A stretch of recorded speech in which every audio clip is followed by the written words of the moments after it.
Virginia. And Virginia sort of represents at SDOT sort of the quality and the thoughtfulness of what we're trying to do with the music industry here. So thank you for your work, your leadership. She's educated in this area and takes your work very, very seriously. So it's paying off dividends. Thank you for even thinking about this, and most importantly, working with people like Jason and others, making sure these ideas to do this kind of work comes from the community. So I have to ground us in a quote, which arguably one of the greatest R&B artists of all time, my favorite, Maurice White from Earth, Wind & Fire. I have learned that music helps a lot of people survive. And they want songs that can give them something. I guess you could call it hope. That was from Maurice White. And in fact, to kick us off in such a good mood, I'm going to sing a few songs from That's the Way of the World. I'm not going to do that. But you know, our music scene in Seattle is actually legendary and historic. We know that some of these venues were the hardest hit during COVID, and the first to close and some of the last ones to open.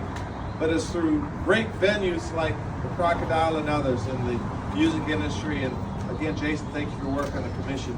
Intentionality on what we're trying to do to revive and support. So the launch of the music venue zone permit becomes, sort of puts us on the map as the first city in the nation to create a 24/7 dedicated parking and loading zone for performing artists at local venues across the city. It's not just about the signs or the spaces, it's about access, equity, fairness, and supporting the creative heart of our community. To some extent, this is common sense, right? And sometimes even those solutions escape us when we're not working with the community and listening to the community. Again, we try to convert these types of activities into savings. We realize that for small businesses, it's tough to make money. It's tough to survive. So everything we can do, we anticipate that this new permit is expected to save up to $46,000 a year. The money that could go right back into the artists, into the venues to help this industry. That's how our partnership works. And so I want to thank, again, our Office of Economic Development and the SDOT under Director Adia Emery's leadership. Thank you for the partnership. Yes, these are smart solutions. I'll close by saying this. We all know what we just had come out of COVID. Now we know what we're dealing with in the other Washington, D.C.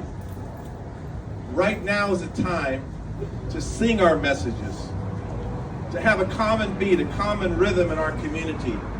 Seattle is an awesome city. And when we talk about diversity, equity, and inclusion, we talk about being a welcoming city. And indeed, we sing it. And indeed, we dance to it. That's what this is about. Our celebration of our differences toward a pathway to commonality.